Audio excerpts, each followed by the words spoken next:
Napoleon returned to Paris from Dresden on the 27th of July R807. The next 6 weeks saw imperial triumphalism and conspicuous consumption at their apogee. First came the lavish preparations for the emperor's 38th birthday on the 15th of August, which he celebrated with the most glittering fete seen since the days of the ancient regime. There followed a series of self-satisfied speeches to the assembly, in which Napoleon assured his countrymen that the influence of England in Europe was a thing of the past. Henceforth perfidious Albion would be confined to its island fastness, at least until the continental blockade forced her to surrender. Finally, at the end of August, there was another coruscating round of celebrations, this time for the marriage of Jerome, the new king of Westphalia, with Princess Catherine, daughter of the king of Württemberg. It was his family in its narrowest sense that commanded the emperor's immediate attention on his return from Tilsit.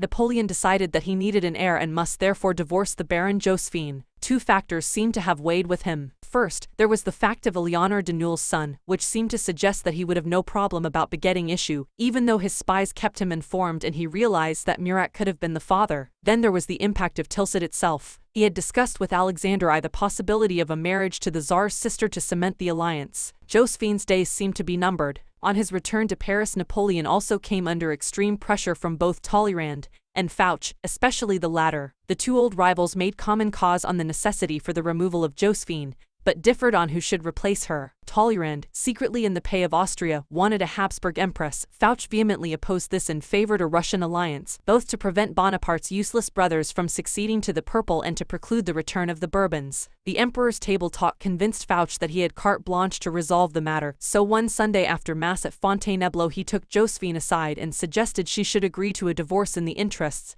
of France and the dynasty. Josephine faced Fouché down by getting him to admit that the suggestion did not come directly from the emperor himself, then reported the interview to her husband. Napoleon brushed it aside as an excess of zeal on Fouché's part, then asked his wife purely for the sake of argument what would be her reaction to such a proposal. Josephine knew the card to play and said she was afraid that if she left him, all his good luck would go too. The superstitious Bonaparte was affected by the argument and let the matter drop. A more intelligent woman than Josephine might have realized that Fouché would not have dared be so impertinent had he not had the tacit support of his master. Although the immediate tearful sequel to the blundering intervention of the chief of police was a pledge of eternal devotion by the emperor, the shrewdest observers concluded that it was only a matter of time before the empress was jettisoned. Count Clemens Metternich, the new Austrian ambassador, reported to Vienna that Napoleon behaved in a cold and distant manner towards Josephine, but the truth was more complex. The emperor infuriated his closest advisers by his constant dithering over a divorce, but in reality he was torn. He saw the urgent political case for a dynastic marriage and the begetting of heirs, but was sentimentally attached to Josephine and genuinely believed she did bring him luck. When he was away from her, he could contemplate divorce with equanimity, but when in her company became strangely indecisive. Though no longer sexually besotted, he was excessively fond of her, and his later assessment of her to Bertrand is shot through with ambivalence. I truly loved her, although I didn't respect her. She was a liar and an utter spendthrift, but she had a certain something which was irresistible. She was a woman to her very fingertips. It seems clear that marital relations between the two had all but ceased, apart from a few instances of sentimental dalliance. Instead, Napoleon regaled her with details of his mistresses, and described what they were like in bed, even asking her advice at times on whether he should continue a certain liaison. Josephine learned to ignore affairs like the brief one at Fontainebleau between the emperor and the Comtesse de Beryl in September R807. She could afford to connive at his infidelity, for she knew that far the greater danger came from the search for a suitable dynastic bride for her husband, a quest in which she knew Talleyrand, her old ally Fouché and the Murats were actively engaged. By so acting, Talleyrand unwittingly shored up Josephine's position, for she dreaded Caroline Murat's machinations more than any others. The crazed ambition of the Murat couple knew no bounds, and the interlocking cabals of intriguers at this juncture sometimes defy credibility. Caroline had numerous affairs with men of power and influence, culminating in a torrid romance with General Junot in R806-07. Her motive was to secure Junot's adherence in the event of a coup in which she planned to replace her brother with her husband. Junot was so sexually inflamed by Caroline that he wanted to remove Murat by challenging him to a duel, but Napoleon forbade it. When the affair ended, a broken-hearted Junot referred to Caroline as a new Messalina. Murat, habitually unfaithful himself, took a detached view of his wife's adultery with Junot, for he knew her emotions were not fully engaged. Her next affair, however, was a very different matter, which made him angry and jealous. In the Austrian ambassador Metternich, Talleyrand encountered a fellow spirit, but a man of even more voracious sexual appetites. Metternich seduced Caroline with ease, and she very soon became infatuated with him. Not content with having one conduit to the very heart of Napoleon's decision-making, Metternich opened a second front by seducing Laura Abrantes-Junot, to Caroline's stupefaction and consternation. Beside herself with anger, Caroline anonymously tipped off the equally insanely jealous Junot at a masked ball. Junot taxed Laura with her adultery and, receiving no satisfactory answer, stabbed her and nearly killed her. Incredibly, the couple were later reconciled. Metternich apart, the Murats condoned each other's infidelities since they were united by their vaulting ambition. In R807 they were in particularly vengeful mood, brooding and resentful that Joachim had not been made King of Poland or even the Grand Duke of Warsaw. Since March R806 they had been Grand Duke and Duchess of Berg and Cleves, enclaves on the right bank of the Rhine. Having taken the oath of sovereign in his capital at Dusseldorf, Murat was then made a Knight of the Spanish Order of the Golden Fleece, one of the ancient regime's highest distinctions, but this was not good enough for the Murats. Lacking a kingdom, they had to yield precedence to Camillo and Paulin Borghese. Perennially fearful of Caroline Murat's mischief, Josephine tried to secure her position with Napoleon through her daughter Hortense. Napoleon returned to find Hortense still grieving over the death of Napoleon Charles. Irritated, he asked if there was anything he could do to lift the pall of gloom, and the opportunistic Hortense suggested that he adopt her second son Napoleon Louis as his heir apparent. The emperor replied that to do that would be to confirm the scurrilous rumors that the dead Napoleon Charles was really his son. Credibility therefore stood in the way of her proposal. Josephine began increasingly to be aware of the thin ice on which she was skating, but calculated that to make scenes would be counterproductive. When Napoleon left for an Italian tour in November, she raised no objection when the emperor did not invite her to accompany him, even though it meant missing the chance of a reunion with her son Eugene. Nor did she react noticeably when word was received in the capital that Napoleon was consoling himself in Italy in the arms of an old flame, Carlotta Gazzani. Napoleon's trip to Italy was itself occasioned by a chance to view a prospective bride, Princess Charlotte, sister of Princess Augusta of Bavaria. Leaving Paris on the 16th of November 1807, he proceeded via Lyons and Chambéry to the Mont-Cenis Pass, where he encountered a terrible storm, then descended into the plains of Italy and arrived in Milan on the 20th of November. To his annoyance, he found that Charlotte was an ugly woman and had to concoct a hasty excuse for the King of Bavaria. He rationalized his advent in Milan with a trip to Venice, taking in Monza, Brescia and Vicenza on the way. En route to Venice he met his brother Lucian, with whom he was still at daggers drawn. On the strength of a loan to Pius VII, Lucian had acquired the papal fief of Canino, and exulted in the title of prince. Once again Napoleon offered him a crown if he would give up his second wife, but once again Lucian refused.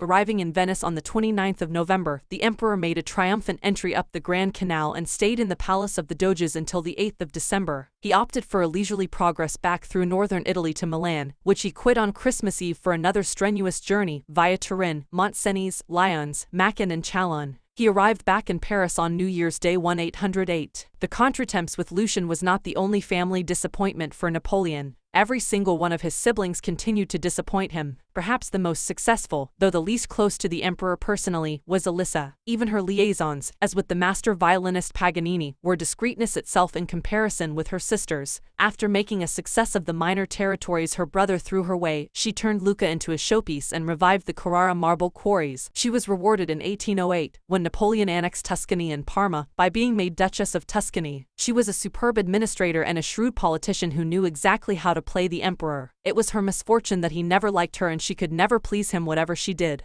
Louis Bonaparte had all but disgraced himself by his abysmal performance in the 1806 campaign, and Napoleon had sent him home in disgust, giving out, for purposes of family honor, that his brother had had to withdraw because of broken health and, once recovered, would be inspecting units in Antwerp and Amsterdam. As King of Holland he further enraged Napoleon by trying to evade implementation of the continental blockade of England, thus winning great popularity in the Netherlands, by getting his brother to withdraw French garrisons and by commuting death sentences on patriots. But he continued neurotic, melancholic and hypochondriacal, and his hatred of Hortense seemed to increase daily. Despite the virtual breakdown of the marriage and the ill omen of her first two sons, Hortense gave birth to a third son in 1808. This Louis Bonaparte would become Louis Napoleon or Napoleon III, though grave doubts must be entertained as to whether Louis was really his father. While Napoleon was always harsh in his dealings with Lucian and Louis, he was absurdly indulgent towards Joseph and T. Rome. In late 182, while the emperor was winning the great victory of Austerlitz, Joseph spent his time lolling in Flanders and the Rhineland, giving lavish dinner parties.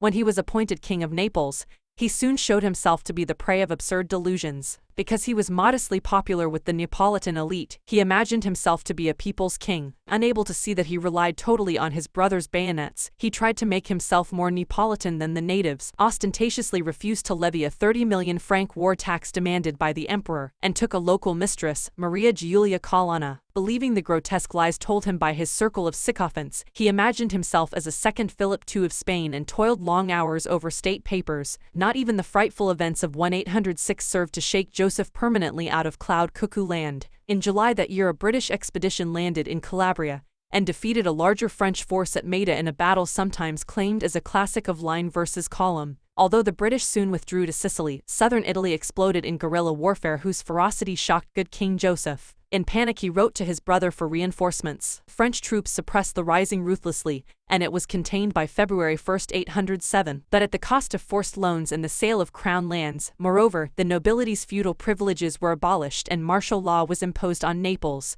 The feckless Joseph stayed on in his capital and allowed the 0,000 strong French army of occupation a free hand, while still imagining himself to be the most popular monarch in Neapolitan history. Jerome cut an even more absurd figure as King of Westphalia, that artificial creation carved from Hesse, Brunswick, Nassau, Hanover and Prussia west of the Elbe. The scandal of his first marriage and the fiasco of his naval career proved no barrier to an illustrious marriage with Princess Catherine of Württemberg. But when this compulsive womanizer began neglecting Catherine just months after the wedding in order to flirt with Stephanie Beauharnais, Napoleon dispatched him in disgrace to Boulogne. When he left Paris at the end of 1807 to assume direction of his kingdom, he left behind a mountain of debt, which the emperor had to pay for reasons of credibility and family honor. In Westphalia, his rule was the predictable disaster. He bled the country dry with exorbitant taxes and the costs of French troops billeted there. His treasury was chronically in debt and his defense budget inflated. King Jerome's grotesque extravagance and lavish consumption were compounded by a Nero-like penchant for acting on the stage. Habitually unfaithful to the luckless Catherine, he exhibited all the symptoms of satyriasis. It was said that he would sleep with anything in a dress and simply bought off the outraged husbands and boyfriends with sackfuls of sovereigns. He even tried to trick his first wife Betsy into crossing from England to Germany so that he could seize his 3-year-old son, but she outfoxed him and instead wrung compensation money from the publicity-conscious emperor. For all Jerome's incompetence and absurdity, Napoleon always forgave him, partly because he was the beloved Benjamin and partly because, unlike Louis, Jerome was a genuine puppet ruler and allowed French recruiting sergeants and press gangs free rein in his domains. Yet in many ways the most hyperbolic of all the Bonapartes was always the nymphomaniacal Pauline. Promiscuous, impulsive, capricious and arrogant, she showed her contempt for the fraternal gift of the tiny duchy of Guantala near Parma by selling it on to the Kingdom of Italy for 6 million francs. Yet Napoleon was always fond of her and was pleased with her husband Camillo Borghese's behavior at Friedland. He even gave him the honor of taking the news back to Paris, but here Camillo was upstaged by the official imperial messenger who beat him to the capital with a duplicate set of dispatches. Camillo was then posted to Turin as governor-general, where Napoleon ordered Pauline to join him. She, however, claimed to be very ill so as not to have to return to Italy. Yet Pauline's alleged malady may have had an organic basis, for around this time appeared the first signs of a breakdown in her constitution that would eventually consign her to an early death at 45.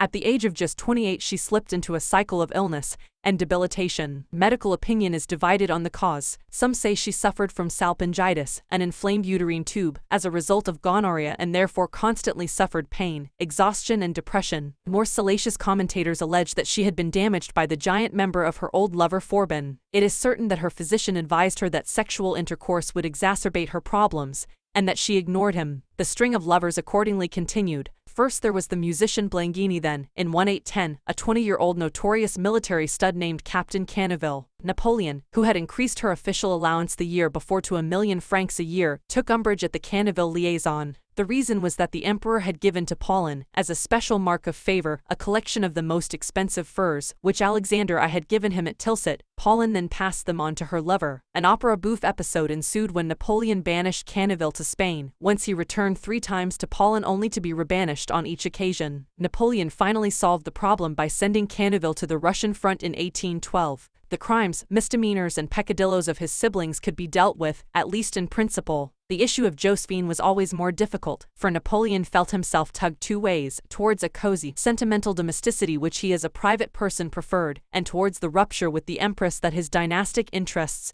required. The ambivalence was reflected in even more severe mood swings which the imperial entourage came to dread. At balls or receptions he liked to upbraid the women for their alleged shortcomings, particularly over matters of dress. At St. Cloud the greatest fear was that the emperor would appear in the yellow salon after dinner. Apprehension quickened on those occasions when Napoleon took an early dinner, then decided to play billiards with his generals, or favorites, for he was known to be a very bad player, but one who sulked when he lost. It was a source of mortification to Napoleon that he, the commander of genius, was a bad shot, a poor horseman, and an indifferent contestant in all ball or card games. Sometimes the session in the yellow salon would be followed by some tender moments with Josephine, when he would ask her to read to him, but more often he would go to bed or work in his study. Such was his restlessness that he often got up at night, took a steaming hot bath, one of his perennial obsessions, and then summoned Meneville for further dictation. But it was Josephine who bore the brunt of the wild oscillations in mood that sometimes looked very like a manic depressive cycle. There were still rows about her extravagance with money, but most of them were formulaic, for in his secret heart Napoleon thought that to be hopeless with money was to be truly feminine. At any rate, he took no effective steps to curb his wife's spendthrift tendencies, so she simply carried on as before. The one area where he was a stickler concerned her clothes. He had pronounced views and often made her change her outfit several times. Once he took a dislike to a pink and silver lame gown and threw a bottle of ink over it to make sure it could never be worn again. He particularly liked her in décolleté dresses, and, if too much bosom was concealed by a shawl, he would tear it off and throw it into the fire. His attitude to clothes was in general bizarre, for if a jacket was too tight or a collar chafed at his neck, his immediate instinct was to rip the offending apparel from his body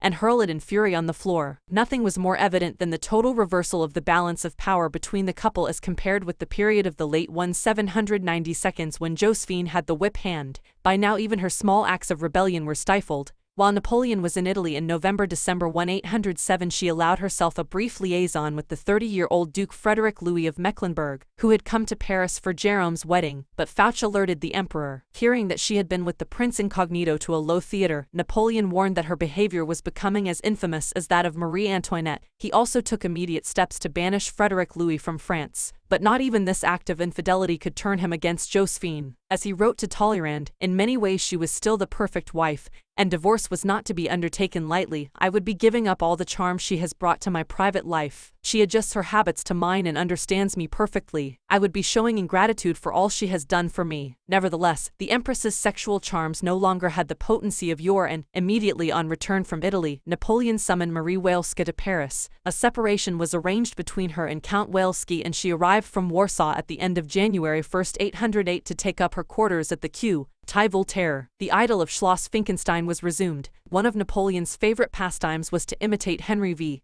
and take nightly strolls incognito, engaging shopkeepers in animated conversations about the emperor or that devil Bonaparte. As a variation on this practice, he and Marie liked to check in at some country inn in disguise and spend the night making love. Josephine was much alarmed at the resumption of this liaison and threw yet another attractive lady-in-waiting, Mile Guillebeau, at him to try to break it up. At first it seemed that Marie Walewska might be the catalyst that finally made Napoleon opt for a divorce. In March, Talleyrand told the Remusats that the emperor was definitely going to ditch Josephine. Yet once again she made a comeback. One night the emperor was preparing to host a grand reception at the Tuileries when he was taken violently ill with stomach cramps. Josephine, fully attired in ball gown and crown jewels, hastened to his bedside to comfort him, and a deeply touched emperor was overcome with waves of sentimentality. He pulled her down onto the bed and exclaimed, "My poor Josephine, I can't possibly leave you." When he recovered, the two made love and spent the night together. Once again Josephine had been reprieved, to the fury of Talleyrand and Fouche. Why can't the devil of a man make up his mind? Talleyrand fumed.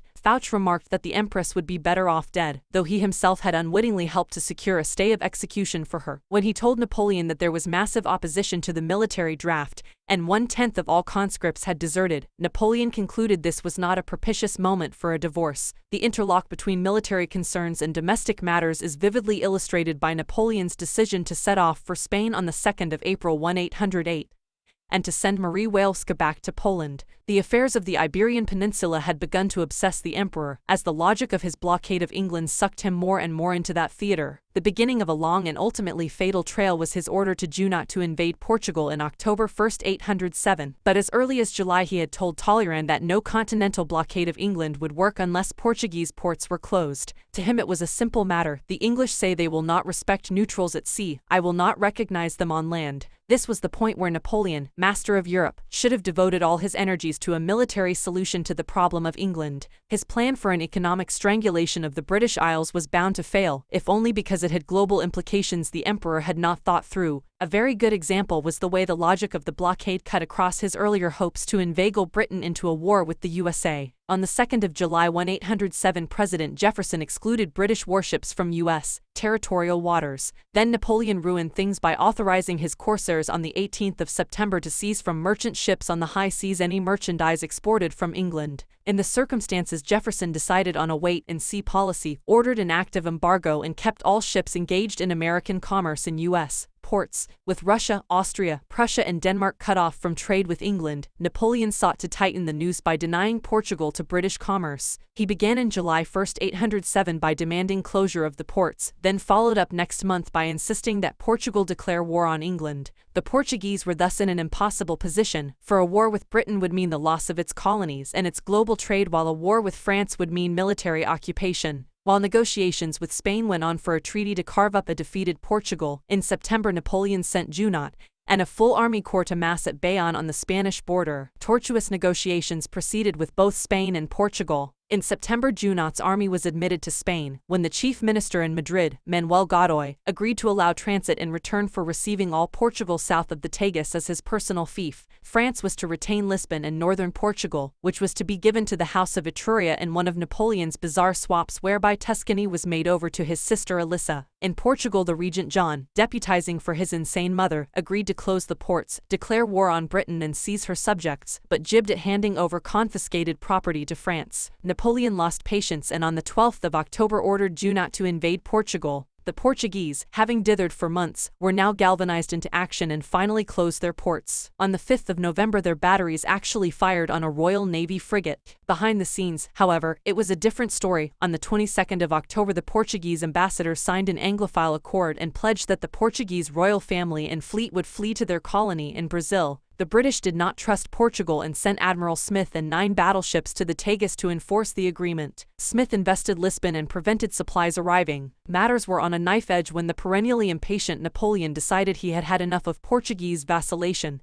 and declared the House of Braganza extinguished. This finally forced the hand of the Prince Regent Unvi of Portugal, João of Brazil. The royal family and most of the fleet departed for Brazil. Junot's corps was meanwhile making very slow progress along the peninsula's dreadful roads. He was in Salamanca on the 12th of November, but it took him until the 30th of November to reach Lisbon. He arrived to find the entire Portuguese fleet gone and just one unseaworthy ship of the line at anchor. The British completed their triumph in the Battle of Wits by occupying Madeira on Christmas Eve. Junot completed a lackluster performance by failing to build an alliance with the liberal Portuguese bourgeoisie and introduce Enlightenment reforms, a mistake so egregious that Junot has been suspected of wanting to become King of Portugal himself. Having dealt with Portugal in this rough and ready fashion, Napoleon turned his attention to Spain. His intention to bring the entire Iberian Peninsula under the French aegis was clear enough from his actions in January 1808. First, he rebuked Charles IV for conspiring to prevent the marriage of Prince Ferdinand and his niece Louise, Lucian's daughter. He then informed Charles that his son was plotting to depose him, which caused Charles to arrest Ferdinand for treason. Having set the Bourbons at each other's throats, Napoleon moved in for the coup de grace. On 6 February 1808, he threw 3 army corps into Spain and occupied all Spanish cities along a line from Pamplona to Figueras. What was in Napoleon's mind when he took this extraordinary step? There can be many answers. He was always fundamentally contemptuous of the Bourbons, wherever they manifested themselves, having expelled them from France and Italy. He may have seen them as a dangerous rallying point against his own dynasty. Some historians have seen his decision as a mere bureaucratic reflex. Since the Bourbons were laggardly in supplying men and money for his cause, he wanted to put in a Bonapartist administration that would do the job properly. He may also have intended to emulate Louis XIV, during whose reign France had effectively ruled Spain. He may have been trying to find more kingdoms for his siblings, and he may have been seduced by the golden legend of Spain, bedazzled both by the tradition of riches from the Indies and by the history of great armadas sent against the old enemy, England. Though all these factors doubtless played a part in his thinking, the fundamental determinants of his Spanish policy were twofold. Partly he was motivated by opportunism, for diplomats' reports convinced him that Spain was in terminal decline and would welcome him as a savior. Charles IV, on the throne since 1788, was presiding over the decline of a great mercantilist past, and in addition Spain was split both economically and ideologically. Economically, the new bourgeoisie in ports like Cadiz and Barcelona had been the winners, at least until Napoleon's economic blockade, while the peasantry of Andalusia and Galicia were the losers.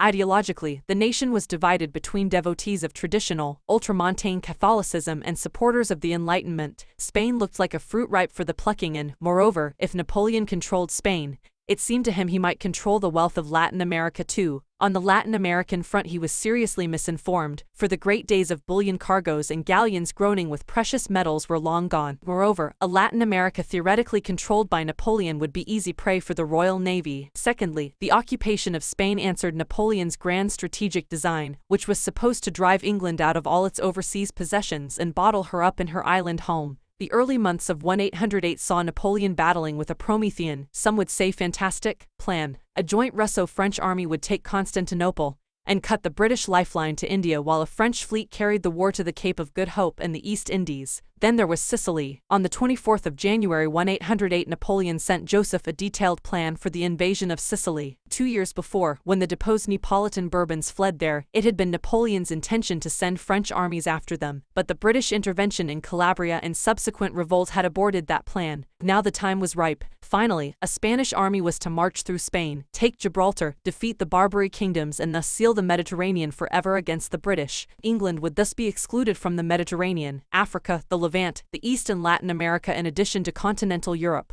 Once again Napoleon's insights were confined to the surface. Had he studied Spain more closely, he would have seen some ominous pointers. On paper Spain had been France's loyal ally since 1796 and had even sent armies into Portugal to forestall British intervention. But Napoleon's policies, which involved war and more war, worked against Spanish interests, as he might have inferred from the joy with which the Latin American traders of Cadiz had greeted the Peace of Amiens. The long interruption of colonial trade had brought them close to ruin, impoverished the Spanish state and led to a 70% depreciation of the paper money. When war was resumed in 1803, Manuel Godoy tried to stay out of it, but Napoleon bullied Charles IV into joining in. One of the first fruits was the destruction of the Spanish fleet at Trafalgar. Godoy was always fundamentally antagonistic to Napoleon, and on news of Trafalgar, thinking luck had deserted the French emperor, he mobilized the Spanish army to deal with an unknown enemy. Austerlitz changed everything, but Napoleon was aware of Godoy's proposed treachery and stored it in his capacious memory as a salient fact. Godoy again revealed his hand in 1806, making it clear that he was hostile and expected the Prussians to win the war that year. After Jena he quickly tried to backtrack and even sent a Spanish army corps to the Baltic, but the emperor was not deceived. Charles IV was thus compelled to hold fast to the French alliance. The Spanish were forced to collaborate in Napoleon's schemes to bring Portugal under the umbrella of the continental system, even though they were skeptical of the worth of Portuguese trade and argued that the occupation of Portugal would simply provoke England to seize Brazil